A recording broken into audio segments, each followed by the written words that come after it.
The salt spray hit my face before I even got out of the beat-up sedan, a relic my grandfather apparently kept running purely through stubbornness and arcane mechanical knowledge I certainly didn't possess. It matched the place, though. Seagate Lighthouse wasn't just remote. It felt forgotten, perched on the jagged fist of rock locals called the Devil's Knuckle. It stood against the perpetually grey sky like a weathered old bone, defiant and solitary. My grandfather, Arthur Ainsworth, had been the keeper here for almost 40 years. A man I barely knew. A Christmas card signed Arthur once a year. A stiff handshake the few times our paths crossed at obligatory family funerals. He was a closed book, bound in sea salt and silence. And now he was dead. Heart attack, the lawyer said. Found slumped over the logbook in the lantern room, pen still in hand.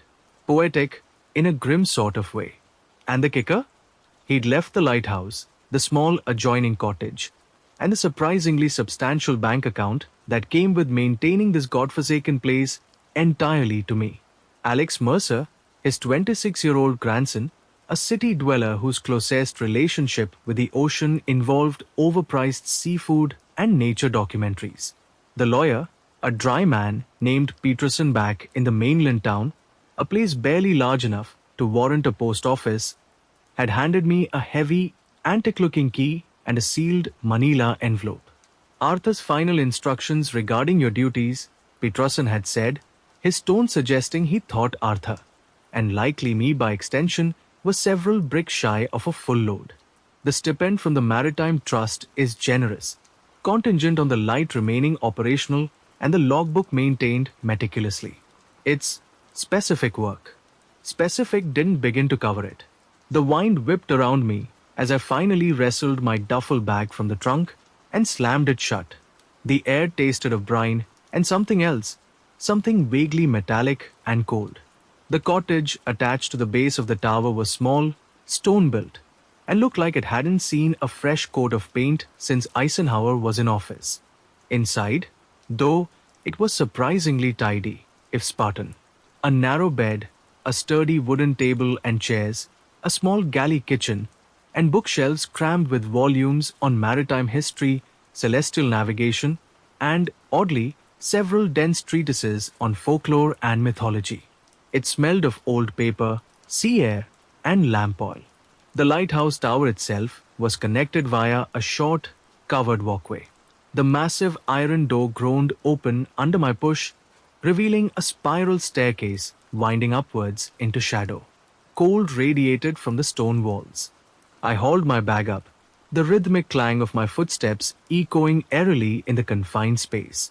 The keeper's main living quarters were halfway up, a circular room built around the central column, containing a desk, another bunk, more navigational charts, and a two-way radio set that looked older than my parents'. But the heart of the operation was the lantern room at the very top. Pushing open the final hatch, I stepped into the glass-enclosed space. The lens assembly dominated the room, a colossal beehive of precisely cut crystal and brass, gleaming under the weak afternoon light filtering through the clouds. A narrow catwalk encircled the lens, offering a dizzying, panoramic view of the churning grey sea that stretched to the horizon on three sides, and the desolate, rocky coastline snaking away on the other. This was where Arthur had died. The logbook lay open on a small wooden lectern near the mechanism, a heavy, leather-bound volume. An old fountain pen lay beside it. I dropped my bag and walked the catwalk, the wind buffeting the glass, the sheer drop below making my stomach clench. Isolation wasn't just a word here. It was a physical presence, pressing in from all sides. Why would anyone choose this? Why had Arthur? Returning to the lectern, I looked at the logbook. The last entry was dated the day he died. Neat, precise handwriting filled the page. 19th October, 16 o'clock. Wind NW, force 6. Visibility 2 nautical miles. Barometer falling. Rotation nominal. Lens cleaned 15:30. Salt water wash complete. Foghorn tested 14 o'clock. No anomalies cited. Sea remains agitated. Sounds from the shallows persist. Follow the schedule. Maintain the rhythm. Sounds from the shallows? Agitated? It sounded less like a weather report and more like something else. I flipped back a few pages. Similar entries, meticulous records of weather, maintenance, and the light's operation. But interspersed were other, stranger notes. 12th October, 3:15. Heavy fog. Horn sounding per regulation. Heard the chanting again. Faint. Seems to follow the outward beam. 5th October, 21 o'clock. Clear night. Third sister rock notably dark. No reflection from the beam. Made notation. Must remember sequence K if it persists. 28th September. 1:40. Storm surge. Waves breaking over lower ledge. So movement near the base. Large. Submerged before full light contact. Logged. Rotation speed increased by 0.5% as per Directive 7. Chanting. Sequence K. Directive 7? What the hell was this? Shaking my head, I decided Arthur must have just been lonely, his mind playing tricks on him after decades out here. It was the only explanation that didn't make my skin crawl. That's when I remembered the envelope Peterson gave me. Arthur's final instructions. I retrieved it from my jacket, the cheap manila paper feeling strangely heavy. Breaking the seal, I pulled out several typed pages, stapled together. The title read, Seagate Lighthouse, Keeper's Duties and Protocols. It started normally enough. Detailed instructions on maintaining the lamp mechanism, cleaning the lens, recording weather data, operating the foghorn. Standard operating procedure, I assumed. Then it got weird. Underlined. Bolded. 4. Light protocols, mandatory adherence required. Rotation. The light must complete a full rotation every 30 seconds. Exactly. Use the chronometer. Adjustments to be made using the auxiliary flywheel only. Never stop the rotation while the lamp is lit, between sunset and sunrise. Never. Beam schedule. Sunset to midnight, standard white beam. Full intensity. 00123 o'clock. Sequence blue. Engage the cobalt filter array. Intensity at 80%. Ensure filter alignment is precise. Check calibration marks hourly. 301 to sunrise, standard white beam. Full intensity. Averted zones. Under no circumstances is the primary beam white or blue to linger on the following coordinates for more than 1.5 seconds per rotation. The Three Sisters Rock Formation, Chart 4, Ref C7. The area designated the shallows, Chart 2, Ref F12G12. Specifically avoid direct, prolonged illumination of the water's surface in this zone during sequence blue. The submerged spire known locally as the Needle. Visible only at extreme low tide, Chart 4, Ref D9. Use extreme caution during sequence blue. Emergency protocol, unscheduled darkness in the event of catastrophic lamp failure between sunset and sunrise, immediately activate the auxiliary beacon, kerosene, prep daily, and ignite the signal flares, storage chest B, in sequence, red, green, red. Do not attempt primary lamp repair until sunrise. Secure all tower entrances. Do not respond to any sounds from outside. Maintenance protocols. Lens cleaning, daily at 15:30. Use standard solution except for the first day of each month. On the first, use prepared saltwater solution only. Preparation instructions Appendix A. Ensure every facet is washed. Dispose of used saltwater solution over the north-facing catwalk only. Mechanism lubrication, weekly. Use specified oil. Check for corrosion daily. Any unusual residue must be noted in the log and reported via radio at 8 o'clock colon. Grounds. Keep the pathway between the cottage and the tower base clear. Remove any unusual debris immediately. See Appendix B, Debris Classification. Do not bring classified debris indoors. 6. Logbook Protocols. Entries must be made hourly between sunset and sunrise. Weather, rotation timing, Any anomalies, visual or auditory. Use designated terminology. See Appendix C, Anomaly Lexicon. Be precise. Be truthful. The log is paramount. There were appendices detailing how to mix the prepared saltwater solution, involving specific saltwater ratios and letting it sit under moonlight, which sounded utterly insane. How to classify debris. Type 1, natural flotsam. Type 2, man-made refuse. Type 3, unidentified organic material. Report immediately. Do not touch. Type 4, worked stone-carved objects. Report immediately. Handle only with gloves. Store in designated exterior bin. And the bizarre anomaly lexicon, terms like whispers, shallows music, deep chime, moving shadow surface, moving shadow depth, eyes in fog. This wasn't a job description. It was the operating manual for a madhouse. Saltwater blessed by moonlight, averted zones for a lighthouse beam, sequence blue, anomaly lexicon. My grandfather wasn't just eccentric, he was profoundly disturbed. Or a cold dread trickled down my spine. What if he wasn't? What if this meticulously detailed, utterly bizarre set of protocols was necessary? I spent the next few hours familiarizing myself with the lighthouse. The complex clockwork mechanism that drove the lens rotation, the surprisingly modern-looking control panel for the lamp intensity, and the filter array, labeled simply sequence blue, the backup kerosene beacon, the chest full of signal flares. Everything was exactly as described in the protocols. Everything was immaculately maintained. Arthur Ainsworth might have been crazy, but he was a dedicated crazy person. Sunset approached. The grey sky deepened to bruised purple and angry orange. According to the typed instructions and the logbook, my duties began now. With a heavy sigh and a growing sense of unease, I fired up the main lamp. A powerful, blindingly white light flooded the lantern room, casting sharp shadows. Then, I engaged the rotation mechanism.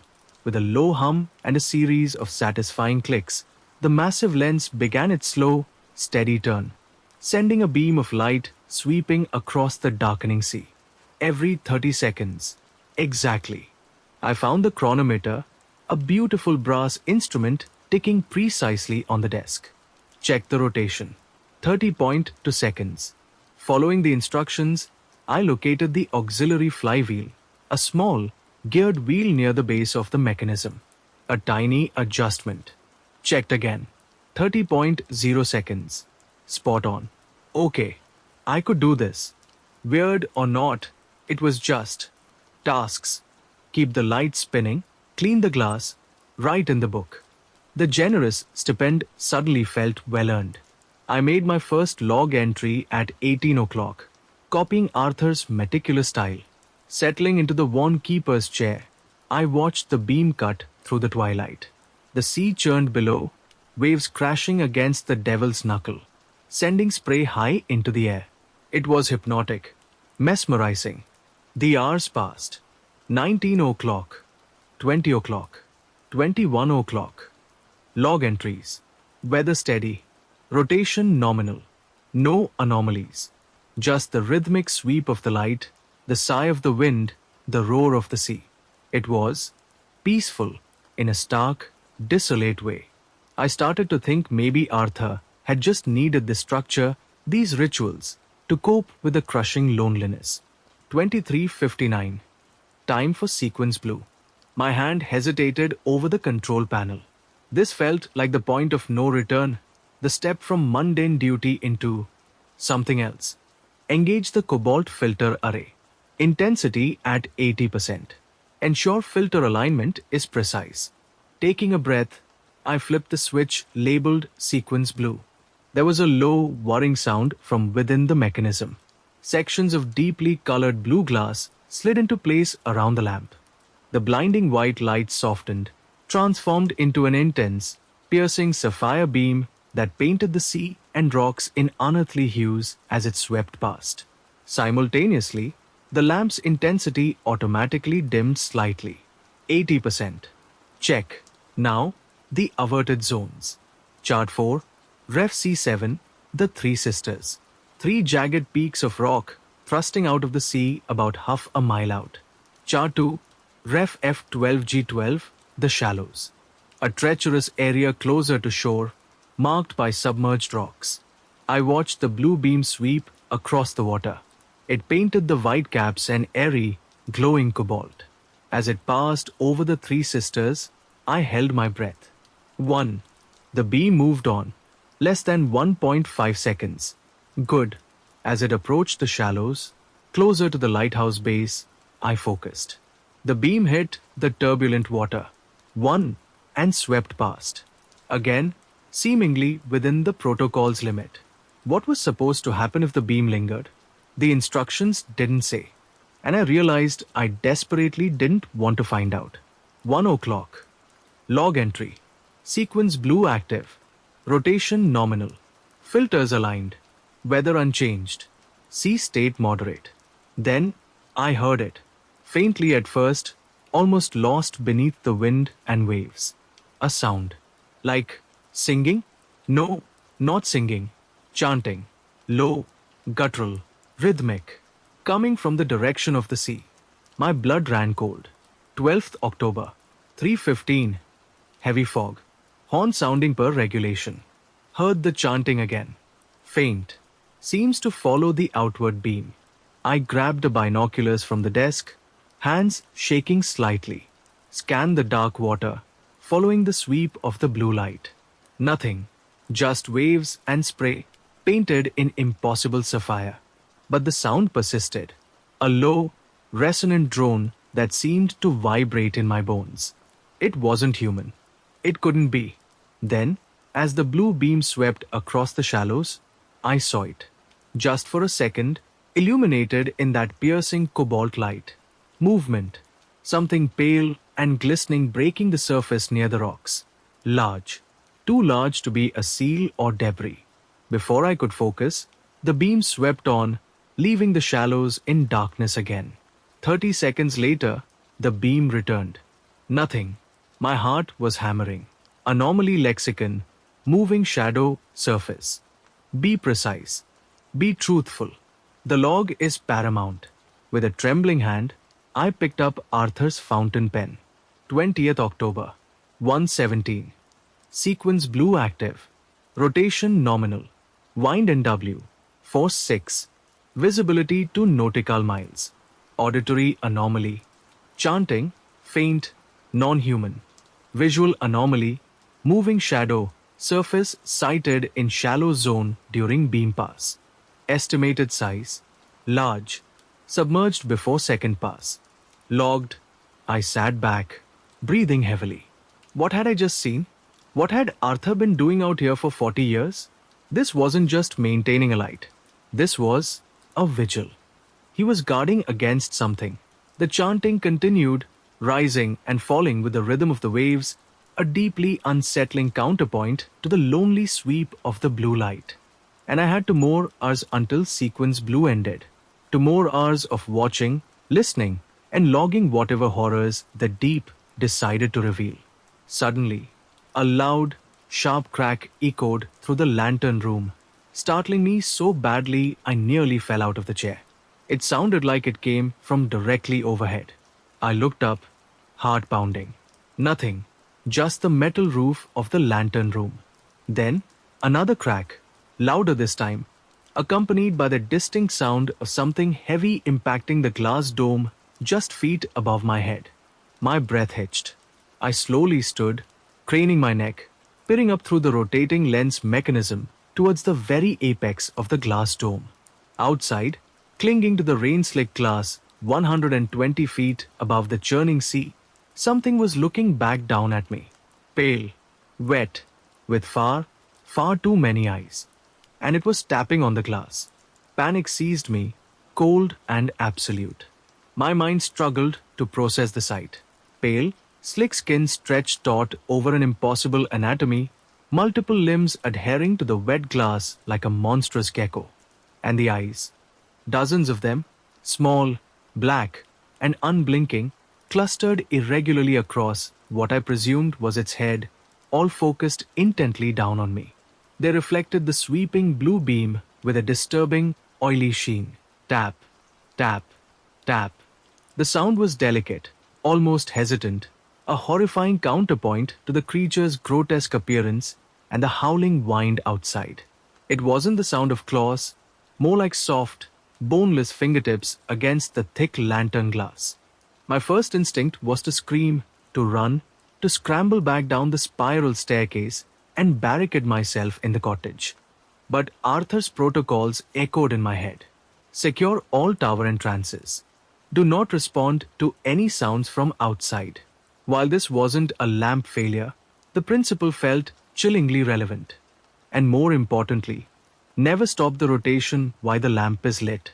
The blue beam continued its relentless sweep. As it passed directly over the creature clinging to the dome, the thing flinched violently. Its multitude of eyes squeezed shut, and it pressed itself flatter against the glass, letting out a low, guttural hiss that was barely audible over the storm. When the beam moved on, it slowly relaxed, its eyes reopening, fixing on me once more. Tap, tap, tap. It knew I was here. It wanted something. Attention, entry. My hand instinctively went to the heavy iron hatch leading down the stairs. It was already bolted from the inside. The main door at the base of the tower. I'd locked that when I first arrived, hadn't I? I prayed I had. The chronometer ticked on the desk. 30 seconds. The blue beam swept past again. Another flinch, another hiss from the creature. It seemed distressed by the blue light, but not enough to make it leave. I forced myself to move, legs trembling, back towards the lectern. Log entries must be made hourly.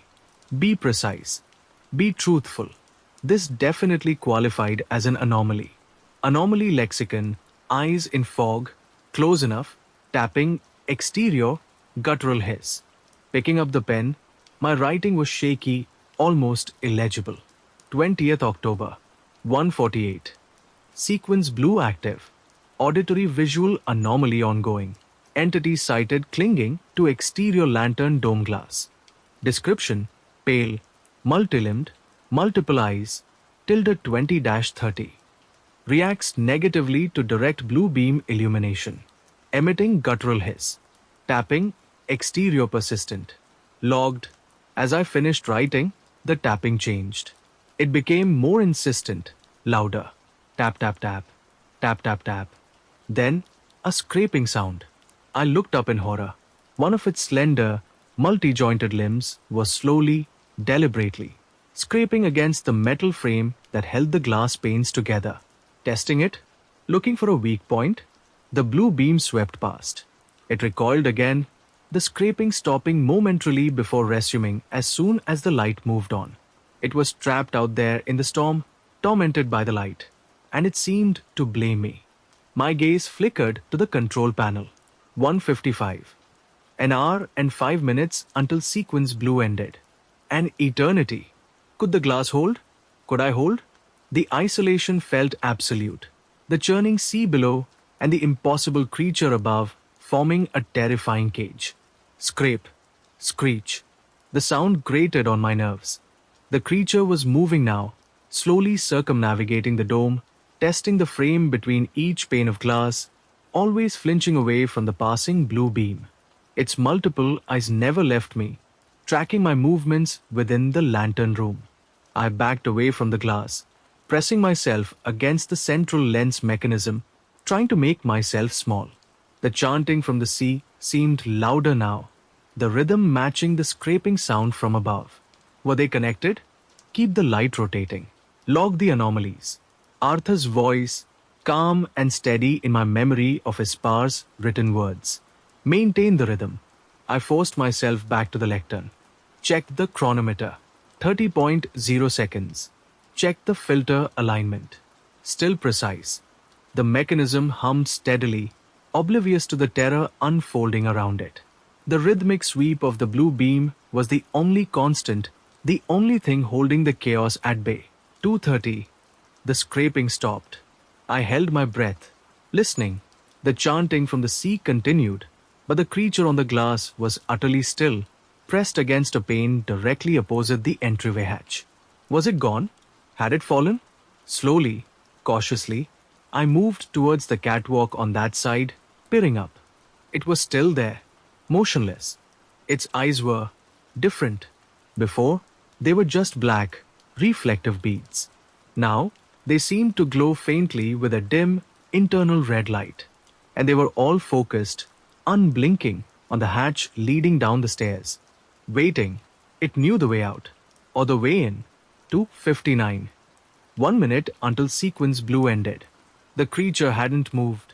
The chanting from the sea seemed to be fading slightly. I stood by the control panel, hand hovering over the switch, watching the seconds tick by on the chronometer. 3 o'clock. The chronometer chimed softly.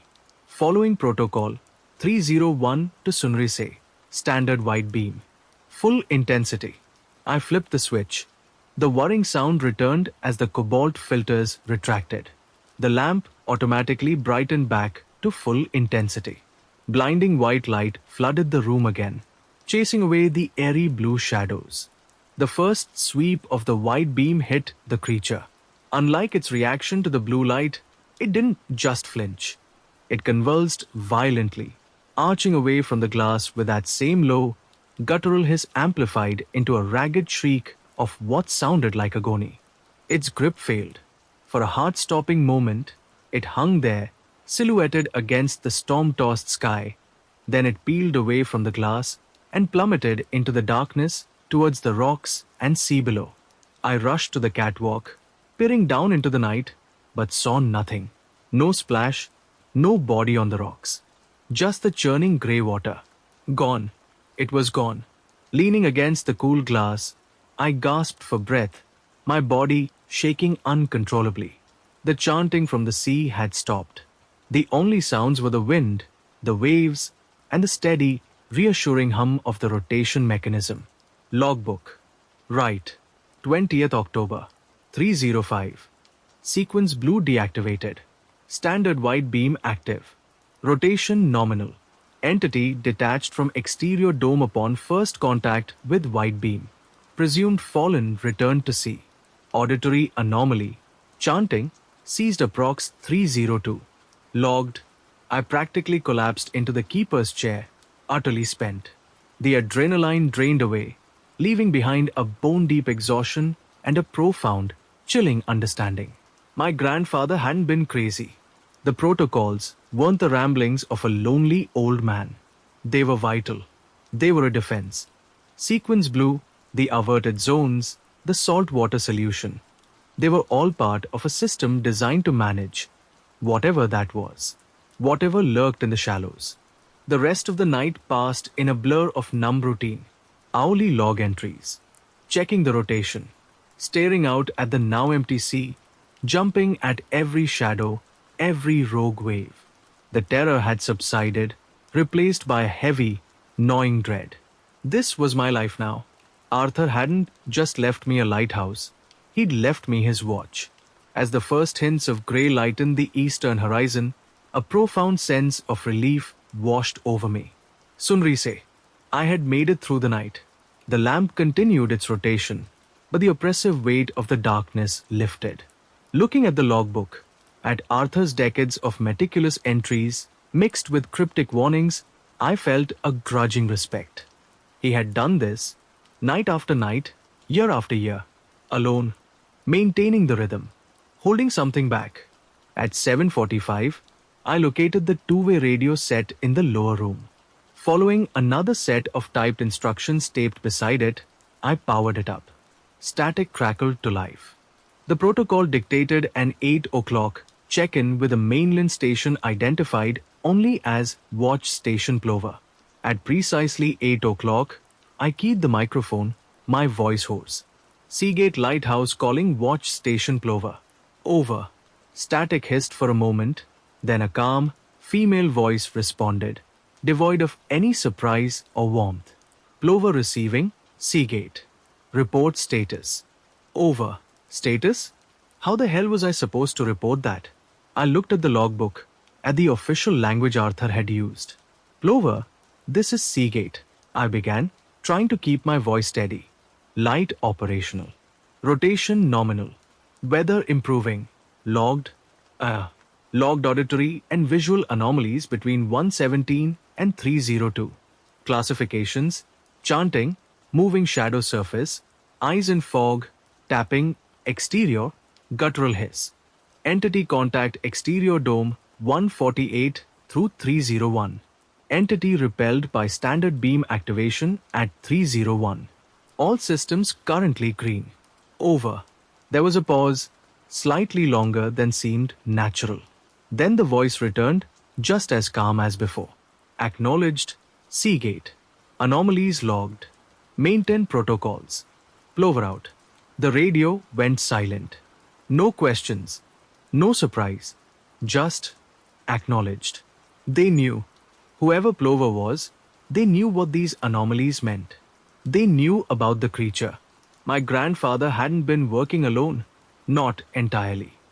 He was part of something bigger, something that knew about the chanting and the shadows and the things that tapped on the glass in the dead of night. And now, so was I. The rest of my first day passed in a hedge of nervous energy and unsettling discoveries. Sleep was a distant memory. After the brief, unnerving radio exchange with Plover, I forced myself through the motions of the daytime protocols Arthur had left. First, a thorough inspection of the lantern room. I checked the glass dome for any signs of damage from the creature's nocturnal visit. Miraculously, despite the forceful tapping and scraping, the thick glass seemed intact, though I found faint, almost invisible slime trails crisscrossing the exterior, already drying in the strengthening sunlight. The metal frame between the panes, however, bore distinct, deep scratches, gouges that looked like they'd been made by something incredibly hard and sharp, not soft fingertips. Then came the grounds check. Protocol V.3. Keep the pathway between the cottage and the tower base clear. Remove any unusual debris immediately. See Appendix B, Debris Classification. The storm had scattered seaweed, driftwood, and unfortunate seagulls across the rocky outcrop. Mundane cleanup, mostly. I swept the stone pathway clear, the rhythmic scrape of the broom oddly calming. Then I saw it, nestled amongst a tangle of kelp near the base of the tower on the seaward side. It wasn't large, maybe the size of my fist. Dark grey stone, unnaturally smooth despite the rough environment, and clearly worked by hand. It resembled a crude carving of a coiled, tentacled shape with multiple small indentations that chillingly evoked the eyes of the creature from the night before. Appendix B, Type 4, worked stone-carved objects, report immediately, handle only with gloves, store in designated exterior bin. My heart hammered against my ribs. Donning the thick work gloves Arthur kept by the cottage door, I carefully picked up the stone carving. It was heavy, dense, and unnervingly cold to the touch, even through the gloves. Following the protocol, I located the designated exterior bin, a small, lead-lined metal chest bolted to the rock face near the generator shed, away from the main path.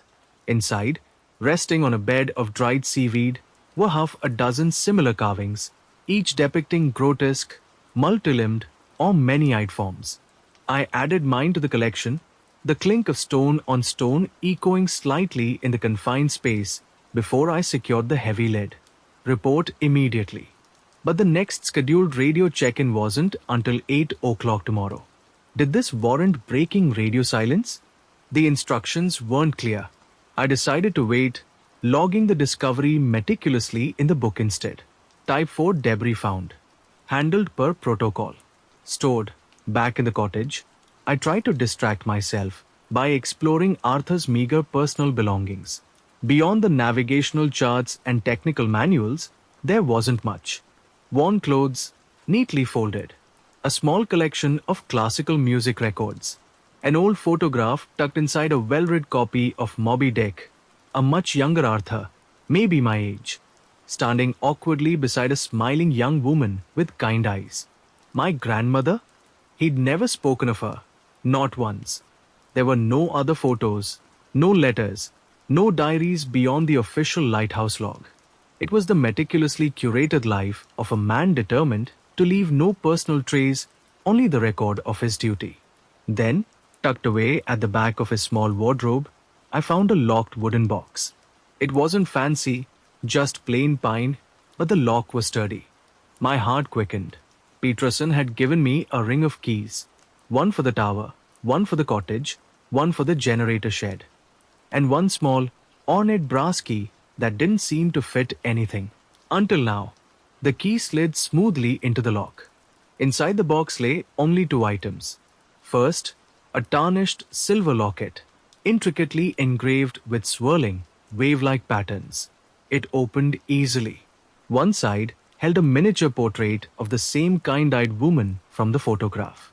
The other side was empty, just polished silver.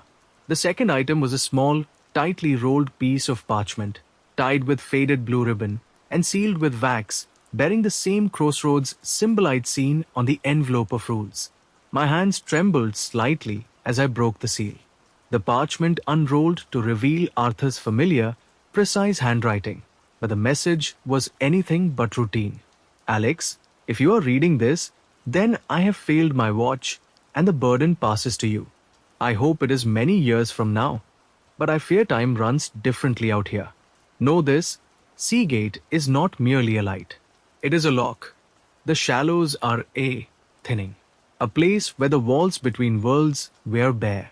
The light, its rhythm, its color, its aversions reinforces the barrier. The chanting, the shadows, the eyes. They are probes, tests, attempts to breach. They fear the light, especially the calibrated blue, but they are drawn to it nonetheless. Plover monitors, advises, but they cannot directly intervene. The keeper stands alone. The saltwater ritual strengthens the boundary. The logbook records the patterns, vital for anticipating escalation. Do not deviate from the protocols.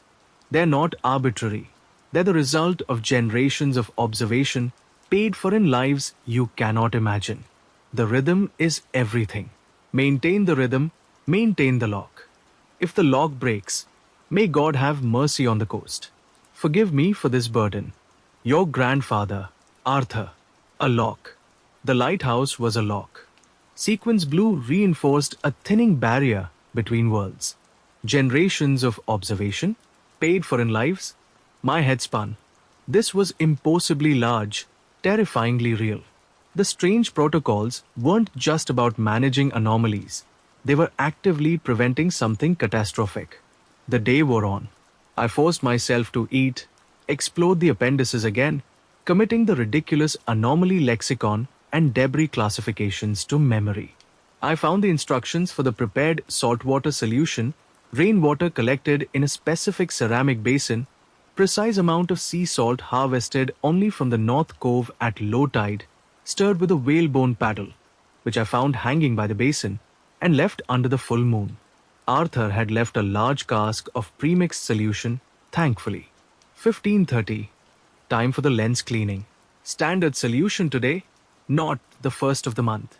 I climbed back to the lantern room, the weight of Arthur's secret pressing down on me. Cleaning the massive crystal lens was physically demanding work, polishing away the salt spray and grime, ensuring maximum clarity for the beam. The lock. I had to maintain the lock. As sunset approached again, the familiar dread began to build. The sky was clearer tonight, stars beginning to prick the twilight. Would it return? Would there be others? 18 o'clock. Lamp ignited. Rotation engaged. White beam sweeping the calm sea. Log entry. Everything nominal.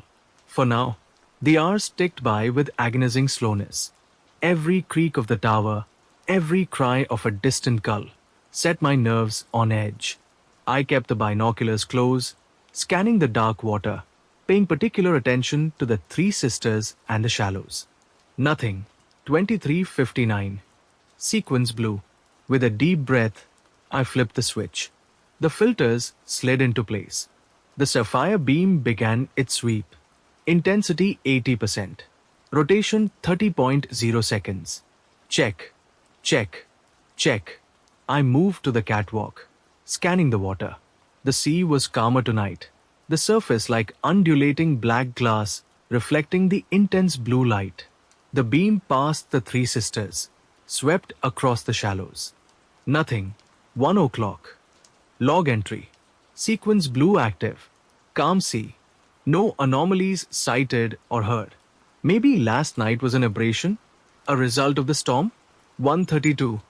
A flicker of movement caught my eye. Not on the water, but on the rocks below the lighthouse itself, near the waterline on the far side, illuminated briefly by the blue beam's sweep. I grabbed the binoculars, focusing on the spot, waiting for the beam's return.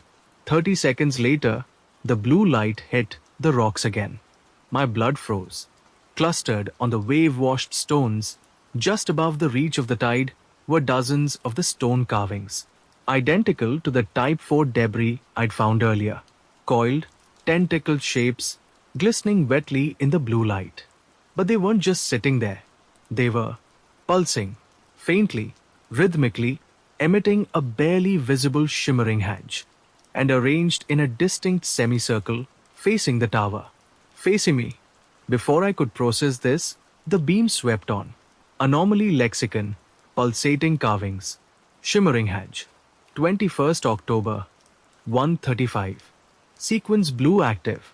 Visual anomaly sighted at tower base, north side waterline. Approx. 30 to 40 Type 4 objects, pulsating carvings, arranged in semicircle, emitting shimmering hedge. Logged. What did it mean? Were they offerings? Warnings? Markers? As the beam continued its rotation, something else happened. As the blue light passed over the Three Sisters rock formation, one of the averted zones, a sound reached me. Not chanting this time. A single, clear, impossibly deep musical note, like a colossal bell struck miles away, vibrating through the water, through the rock, through me. Anomaly lexicon, deep chime. 1:38. Auditory anomaly. Deep chime. Origin appears correlated with Three Sisters zone during beam pass. Logged. The deep note faded, only to return 30 seconds later as the beam swept past the rocks again. Rhythmic. Tied to the light. My mind raced back to Arthur's note. The rhythm is everything. Maintain the rhythm, maintain the lock. Was this communication? An interaction? The night deepened. The deep chime continued with every rotation's pass over the Three Sisters. The carvings at the base continued their silent, shimmering pulse. No sign of the creature from the dome. No chanting. Just this new, unnerving pattern. 2:45. As the blue beam swept across the shallows, something changed. The water's surface, previously dark, erupted in a burst of pale, phosphorescent light. Not just a flicker, but a wide area suddenly glowing with an internal, milky luminescence that lingered even after the beam passed on. Anomaly lexicon, luminescent patch surface. 2:47. Visual anomaly, luminescent patch surface sighted in shallow zone. Wide area, persistent glow after beam pass. Logged. The deep chime sounded again as the beam hit the Three Sisters. The carvings pulsed below, and now the shallows glowed with an airy light. It felt like stages, like something was being activated. Prepared. My fear was a cold knot in my stomach. What happened when sequence blue ended at 3:01? What was this building towards? The final minutes leading up to 3:01 a.m. stretched into an agonizing eternity. The rhythmic pattern continued its unnerving cycle. The blue beam swept past the pulsating carvings at the base, struck the Three Sisters, eliciting the resonant deep chime, illuminated the eerily glowing patch in the shallows, and then swept on, only for the cycle to repeat 30 seconds later. It felt like a countdown, a ritual reaching its culmination. I stood rigidly by the control panel, knuckles white, eyes darting between the chronometer and the increasingly luminous shallows. The phosphorescent glow wasn't fading. If anything, it seemed to brighten with each pass of the blue beam, spreading slightly, the water within it appearing unnaturally calm despite the surrounding waves. The deep chime resonated deeper, felt more than heard, a vibration that hummed through the tower's stone. 3 o'clock. The chronometer chimed. My hand hovered over the switch, slick with sweat.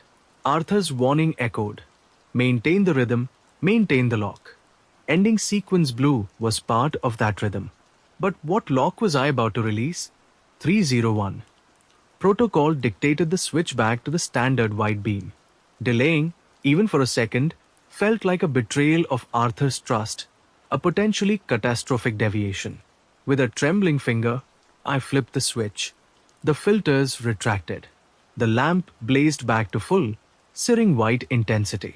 The first sweep of the white beam hit the pulsating carvings. Unlike the creature on the dome, they didn't recoil or shatter.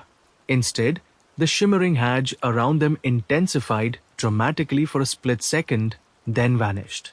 The carvings became inert, just wet, dark stones again. The beam swept on. It hit the three sisters. Silence. The deep chime was gone, cut off abruptly by the change in light. Then, the beam reached the shallows. The moment the intense white light struck the glowing patch, the phosphorescence didn't just disappear, it imploded. The surface of the water seemed to fold inward with a sickening, silent rush, leaving behind a vortex of swirling, unnaturally black water that rapidly dissipated into the normal grey chop. Where the light had been, there was now only darkness and turbulent waves. But the silence was the most terrifying part. The deep chime was gone. The carvings were inert. The glow was extinguished. The unsettling rhythm that had defined the past 3 hours was broken. Had I stopped it? Or had I merely completed the sequence? I made the log entry, hands still shaking. 21st October, 303. Sequence blue deactivated. Standard white beam active. Rotation nominal. Anomalies, pulsating carvings, shimmering hedge, deep chime, luminescent patch surface, ceased immediately upon standard beam activation first contact. Shallows zone exhibited brief vortex implosion phenomenon upon beam contact. All currently nominal. Logged. I scanned the sea with binoculars. Nothing. The waves crashed. The wind sighed. Normalcy felt profoundly wrong, deeply suspicious. I stayed on the catwalk, circling, watching, waiting for the other shoe to drop. It dropped at 3:42 a.m. It wasn't a sound or a sight from the sea this time. It came from below, from inside the tower. A low, scraping sound. Metal on stone, coming from the spiral staircase. My blood turned to ice. I froze, straining to hear over the ever-present wind. Scrape, drag, scrape. It was slow, laborious, but undeniably moving upwards. Someone, or something, was climbing the tower from the base. But the main door was locked. I'd checked it. Hadn't I? Panic flooded my mind. Had I forgotten in the chaos of the debris cleanup? Or had something else found a way in? Gun. Arthur hadn't mentioned firearms in the protocols, but self-preservation screamed louder than any typed instruction. I scrambled down the short ladder from the lantern room to the keeper's quarters below, grabbing the heavy, old-fashioned revolver Arthur kept in a locked drawer under the bunk. Another key I'd found on the ring Peterson gave me. It felt heavy, unfamiliar, but solid. I checked it, loaded. 6 rounds. Against what? I had no idea. Scrape, drag, thud. The sound was closer now, maybe halfway up the tower. Slower than human footsteps, heavier. I positioned myself at the top of the main spiral staircase, peering down into the darkness below the reach of the room's single bulb. The revolver felt slippery in my sweaty palm. "Who's there?" I called out, my voice embarrassingly shaky. "This is private property. I'm armed." The scraping stopped. Silence descended again, thick and suffocating. Had it heard me? Was it waiting? Then, a voice echoed up the stone shaft. Not human. Gurgling, wet, like air being forced through waterlogged lungs. "Found? You." I stumbled back from the stairwell opening, heart hammering against my ribs. It knew I was here. It was coming for me. Scrape, drag. It was moving again, closer. Just below the curve of the stairs, still hidden in shadow. I raised the revolver, aiming into the darkness. My mind raced. What was it? Had the creature from the dome somehow survived the fall and found another way in? Was it something else entirely? Something released when the blue light sequence ended? A shape began to emerge from the shadows at the turn of the stairs. It wasn't the pale creature from the dome. This was dark, hulking, vaguely humanoid but fundamentally wrong. Its limbs seemed too long, joints bending at unnatural angles.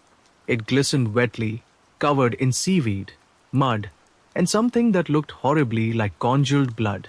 It moved with a lurching, dragging gait, one leg hideously twisted and useless, scraping heavily against the stone steps.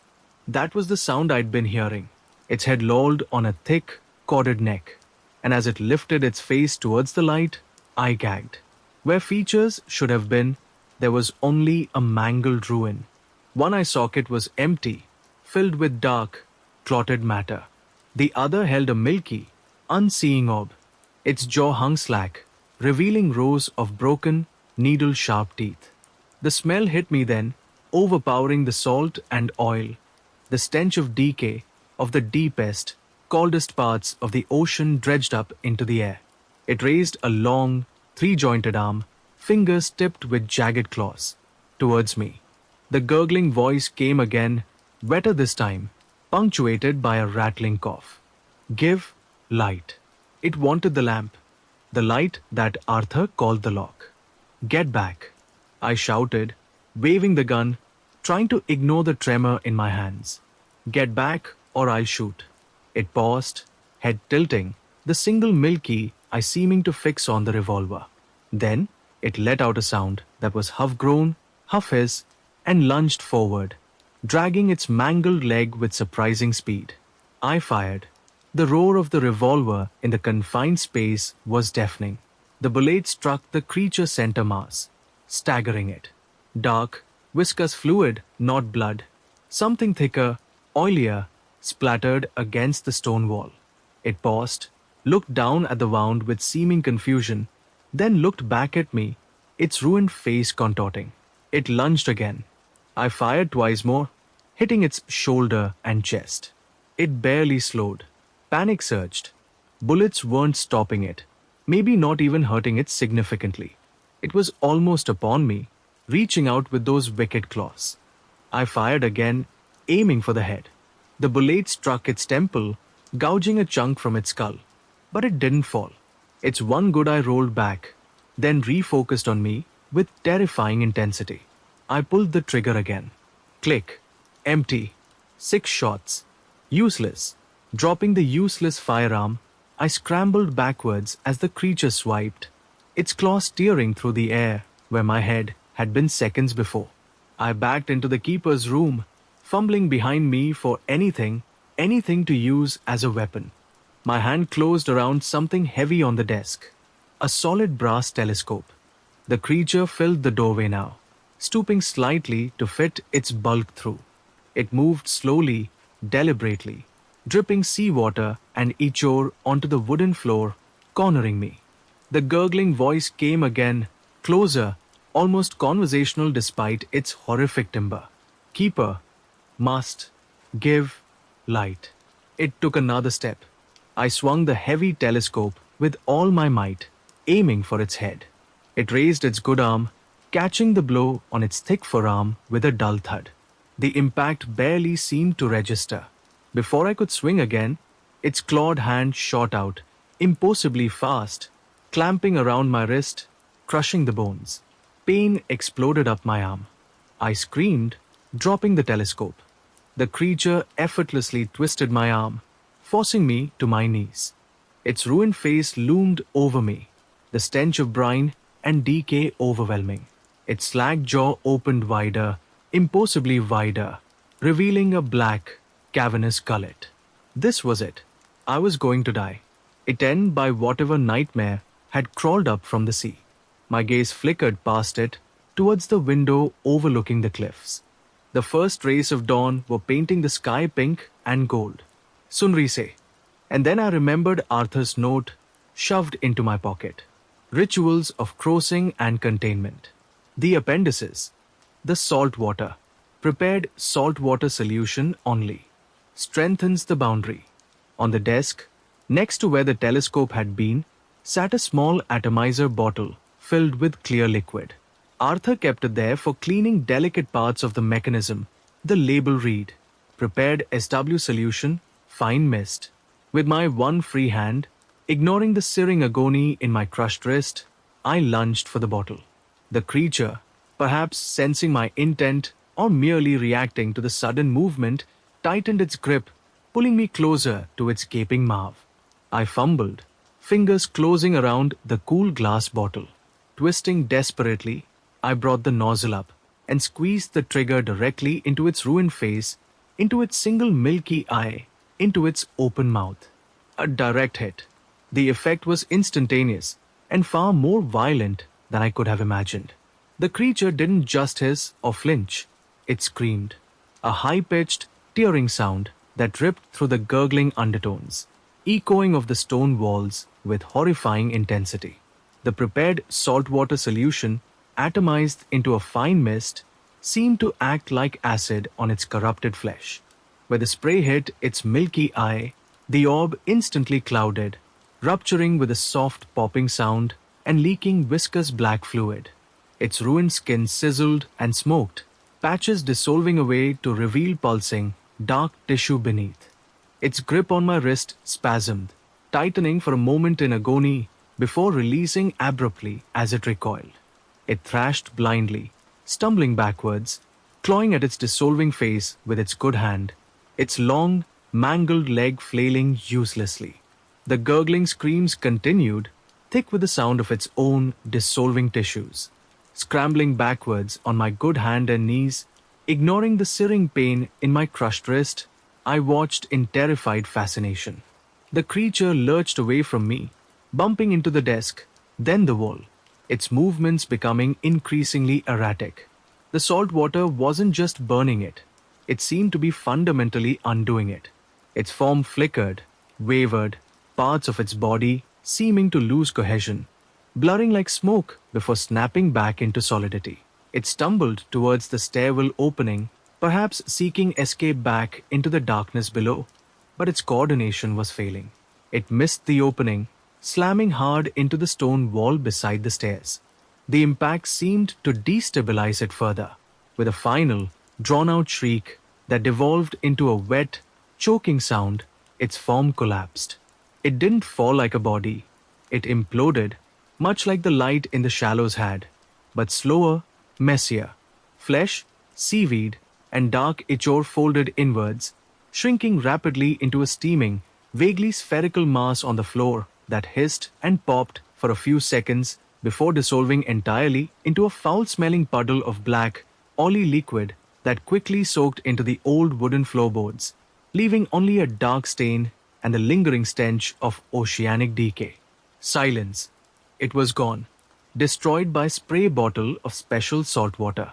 I stayed on the floor, gasping, shaking, staring at the dark stain. The pain in my wrist flared, throbbing in time with my frantic pulse. I looked at my hand. It was misshapen, bones clearly broken, maybe dislocated. Useless. Slowly, painfully, I got to my feet, using the wall for support. The keeper's quarters were a wreck. Seawater and black ichor dripped from the walls. The telescope lay dented on the floor. The empty revolver was near the doorway, and the dark stain where the creature had dissolved pulsed with a faint, residual coldness. Sunrise was fully breaking now, bright sunlight streaming through the window, illuminating the scene in stark, unforgiving detail. The night was over. The immediate threat was gone. But the cost. I looked down at my mangled wrist, then thought of the creature clawing its way up the tower, the thing on the dome glass, the chanting, the pulsing carvings, the deep chime, the glowing shallows. This wasn't just a watch, it was a war. A quiet, lonely, terrifying war fought with light sequences, salt water, and meticulous log entries. First aid. I needed to deal with my wrist. In the small bathroom adjoining the quarters, I found Arthur's medical kit, surprisingly well stocked for such a remote location. Splinting my own wrist awkwardly with my non dominant hand was a painful, clumsy process. But I managed a passable job, securing it tightly with bandages. The pain was immense, but manageable now that the adrenaline was fading, leaving behind a deep, throbbing ache. Then, cleanup. Arthur's protocols didn't specifically cover dissolved sea monster residue, but the principle of leaving no trace felt paramount. Using rags and a bucket of fresh water, not the prepared salt water, I noted with a grimace, I scrubbed at the stain, the walls, anywhere the creature had touched. The oily black liquid was difficult to remove, smearing at first, but eventually I got the worst of it, leaving the wood slightly discolored but otherwise clean. The smell, however, lingered. 7:55. Time to prepare for the radio call. I climbed back to the lantern room, my injured arm held protectively against my chest. The morning sun filled the space, reflecting dazzlingly off the crystal lens. The sea outside was calm, sparkling, belying the horrors the night had held. I sat down at the radio set, flexing my good hand. How to report this? Appendix C, Anomaly Lexicon. Nothing quite fit. Creature, interior, hostile entity. Arthur's log had entries like unusual residue, mechanism, or auditory anomaly, structure. Nothing about physical assault, dissolved monsters, or broken bones. 8 o'clock. Keying the mic, I took a steadying breath. Seagate Lighthouse calling watch station Plover. Over. The immediate, calm reply came back. Plover receiving, Seagate. Report status. Over. Plover, this is Seagate.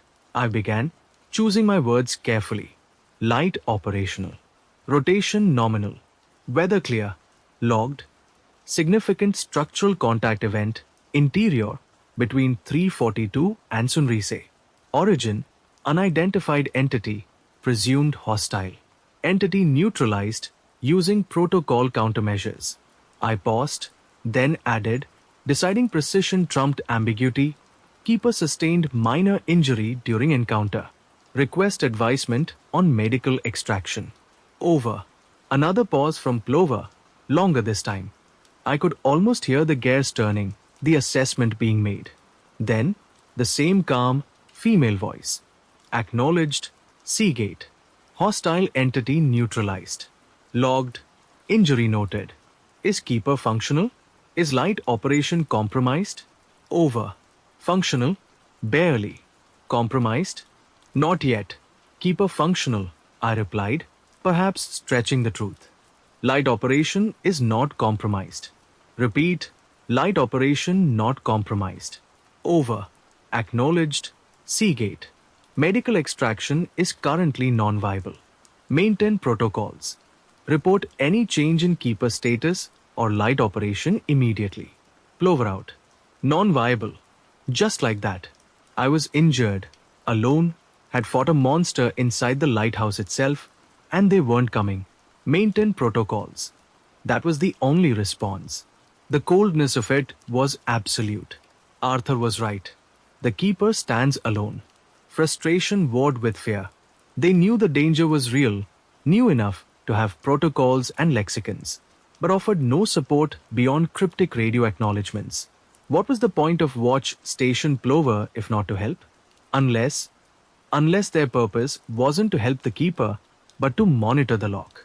As long as the light kept turning, as long as the protocols were followed, the Keeper's individual fate was secondary. Expendable. The realization settled heavily in my gut. Arthur hadn't just been burdened. He'd likely known he was a sacrifice waiting to happen, holding the line until he inevitably failed, at which point the next unsuspecting heir would be summoned by a dry lawyer named Peterson to take up the watch. Looking around the lantern room, at the intricate mechanism, the logs filled with decades of lonely vigilance, the vast, indifferent sea outside, I felt a surge of unexpected determination, hardening into resolve. Fine. If this was my burden now, my war to fight, then I would fight it. I wouldn't just maintain the rhythm, I would understand it. I would learn the enemy, and somehow I would survive it. My watch had just begun. The long hours of daylight that followed were a crucible of pain, frustration, and grim determination. My splintered wrist throbbed relentlessly, a constant reminder of the night's violent encounter and my own vulnerability. Plover's detached dismissal echoed in my ears. Medical extraction non-viable. Maintain protocols. I was alone, injured, and guarding a lock against forces I barely understood, with only the cryptic warnings of a dead man and the cold indifference of a faceless organization for guidance. Anger warred with fear. Expendable. Was that all I was? A temporary plug in a dam, destined to fail? I looked at Arthur's sparse living quarters, the meticulous logbook, the years of solitary duty. Had he felt this way? Trapped, used, waiting for the inevitable breach? Or had he found some purpose, some meaning in the lonely vigil? The rhythm is everything. Maintain the rhythm, maintain the lock. Fine. If protocols were my only lifeline, I would master them. I wouldn't just follow Arthur's steps, I would understand them. With my good hand, I retrieved the heavy logbook from the lantern room, carrying it carefully down to the relative comfort of the cottage. Alongside it, I brought the rolled parchment, Arthur's final, secret message, and the typed protocol sheets with their bizarre appendices. Spreading them out on the sturdy wooden table, I pored over them, ignoring the ache in my arm and the deeper ache of isolation. I started with the logbook, going back months, then years, tracing Arthur's neat script. The routine entries were hypnotic. Weather, rotation, maintenance. But threaded through them were the anomalies, recorded with chilling precision. Chanting, moving shadows surface. Deep chime, the very things I had experienced. They weren't random occurrences. They followed patterns. The chanting often coincided with fog or storms.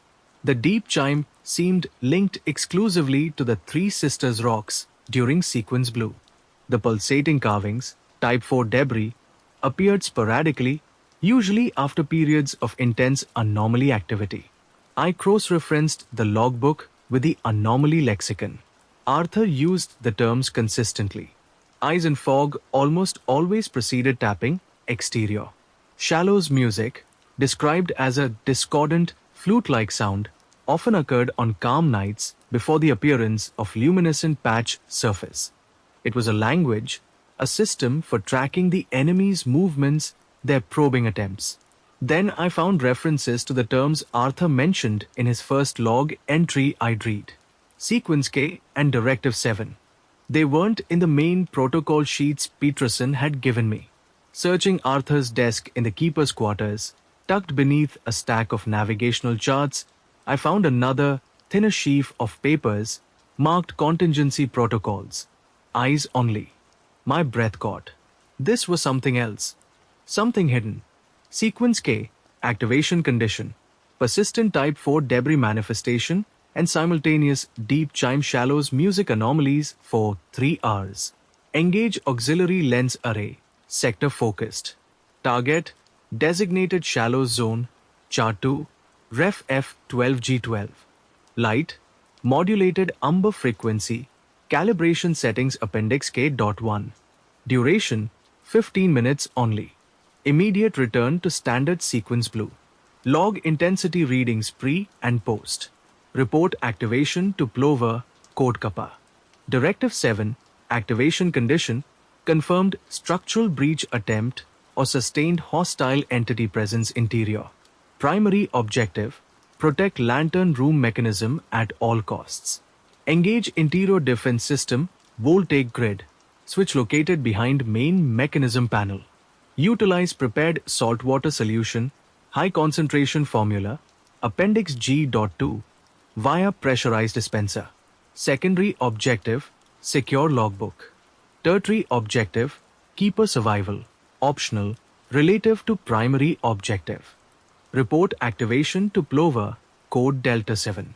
My stomach churned. Interior defense system, voltaic grid, High concentration salt water, keeper survival optional. This wasn't just defense, it was desperation. Arthur had anticipated the possibility of something getting inside, just like the creature I'd fought. He'd prepared countermeasures beyond just salt water spray. Where was this voltaic grid switch? Where was the pressurized dispenser? Ignoring the pain, I climbed back up to the lantern room. Behind the main rotation mechanism panel, concealed by what looked like a simple maintenance access plate, I found it, a heavy-duty switch, clearly marked with a high-voltage symbol and the words Voltaic Grid Interior. Beside it, coiled neatly, was a thick hose connected to a sizable metal tank tucked into a recess in the central column. The tank had a pressure gauge and a nozzle that looked unnervingly like a flamethrower. A label on the tank read, High Concentration SW Solution, Directive 7 Use Only. Arthur had weaponized the lighthouse. Returning to the cottage, shaken, I re-examined his final parchment message. Generations of observation, paid for in lives you cannot imagine. This wasn't just Arthur's system. It was older, passed down, refined through fatal trial and error. Who were the previous keepers? Was Ainsworth even Arthur's real name, or just a title passed along with the keys? The photograph of him with the woman, the empty side of the locket. Questions swirled, unanswered. The afternoon wore on. I practiced mixing a small batch of the standard prepared saltwater solution using Arthur's instructions and the collected rainwater. The process felt absurdly ritualistic. The specific basin, the whalebone paddle, the precise salt measurement. Yet, after seeing its effect on the creature, I followed the steps religiously, storing the finished batch in smaller, labeled bottles, including refilling the atomizer I'd used. 1530. Lens cleaning. Standard solution. As I polished the huge crystal facets, my injured arm protesting, I felt a shift. No longer just a grandson fulfilling a strange inheritance. I was the keeper now. The responsibility, terrifying as it was, settled onto my shoulders like a physical weight. Sunset arrived again, painting the calm sea in shades of rose and gold. Beautiful, but menacing. The transition time, 18 o'clock. Lamp ignited. Rotation engaged. White beam starting its ceaseless vigil. Log entry. Nominal. I spent the first few hours of darkness in a state of hypervigilance. Every splash, every shadow seemed like a potential threat. I forced myself to follow the routine, checking the rotation, scanning the averted zones, making hourly log entries. Nothing. The sea remained calm, the night quiet except for the usual sounds. 23:59. Sequence blue. The filters slid into place. The sapphire beam cut across the water. Intensity 80%. Rotation 30.0 seconds. Check. Check. I patrolled the catwalk, binoculars ready, my good hand resting near the atomizer bottle filled with saltwater solution tucked into my belt. The memory of the creature's scream, the sight of its flesh dissolving, was a grim comfort. I wasn't entirely defenseless. 1 o'clock. Log entry. Sequence blue active. Calm sea. No anomalies. Was it possible? A quiet night? Had the previous night's events somehow satisfied them? Or discouraged them? 1:13. The radio crackled. Not static. A voice. Faint, distorted, layered with static, but undeniably a voice. Not Plover's calm female tone. This was male, ragged, desperate. Egate. Hear me? Repeat. Mayday. Vessel. Morning star. Taking on water. Hit something. Shallows. Need immediate. Position. The transmission cut out into static. Mayday? A ship in the shallows? My heart leaped. Someone was out there, needing help. Protocol? The instructions covered light failures, anomalies, intruders. But nothing about a standard maritime distress call. I grabbed the radio mic. Morningstar, this is Seagate Lighthouse. I receive your mayday. Repeat your position. Over. Only static answered. Had they gone under already? The shallows were notoriously dangerous, a maze of submerged rocks. Hitting something there, especially at night. My gaze swept the shallows as the blue beam passed over them. No sign of a vessel. No lights, no wreckage. Just the dark, turbulent water. Wait, the beam was blue. Sequence blue. Specifically avoid direct, prolonged illumination of the water's surface in this zone during sequence blue. Was the distress call real? Or was it a lure? A trick to make me focus the beam, break the protocol? The radio crackled again. The same desperate voice, clearer this time. Seagate, please, we're sinking fast. Can see your light. Blue, 3 souls aboard. Water's freezing. Please, acknowledge. 3 souls. Freezing water. My gut clenched. Real or not, could I ignore it? If they were real, my hand hovered over the mechanism controls. I could manually stop the rotation, focus the beam, even switch back to white light for better visibility. But Arthur's warning screamed, never stop the rotation while the lamp is lit. Do not deviate from the protocols. Morning Star, I transmitted, keeping my voice level, fighting the panic. Seagate acknowledges distress. Cannot cease rotation or alter sequence. Maintain communication if possible. Assistance is being coordinated. Over. A blatant lie. But what else could I say? Coordinated? Coordinated by who? The voice was frantic now, tinged with anger. There's no one else out here. Just point the damn light. We're right under you. In the shallows. The blue beam swept past the shallows again. Still nothing. But the voice. It sounded so real, so desperate. Then, beneath the man's panicked words, I heard something else. Faintly, almost subliminally, woven into the static. A low, rhythmic sound. Chanting. My blood ran cold. It was a trick. A sophisticated, cruel trick. Using a fabricated distress call. Playing on my sense of duty, my humanity. To make me break the rhythm, compromise the lock. As the realization hit me, the voice on the radio changed. The desperation evaporated, replaced by a cold, sibilant whisper, doubling, layering, becoming echoes of the gurgling voice I'd heard on the stairs. Keeper, foolish. The rhythm breaks. The lock weakens. We hear you. We see you. The radio fell silent, leaving only the hiss of static and the steady hum of the mechanism. The chanting from the sea, however, began to swell, louder than the night before, joined now by a faint, discordant melody, the shallows' music. I backed away from the radio, heart pounding. They were learning, adapting, using new tactics. And then, looking towards the shallows as the blue beam passed, I saw it. The luminescent patch was forming again, glowing faintly at first, then brightening with the beam's passage. And this time, there was something in the light. Shapes, tall, slender silhouettes standing on the water within the glowing patch, indistinct but undeniably numerous, their forms wavering like heat hedge. Watching the lighthouse. Waiting. The deep chime sounded as the beam hit the 3 sisters, louder, more insistent. The sequence was starting again, faster, more intense. And I knew, with chilling certainty, that whatever happened at 301 tonight would be far worse than the night before. The lock was weakening. The air in the lantern room grew thick, heavy with an almost palpable tension.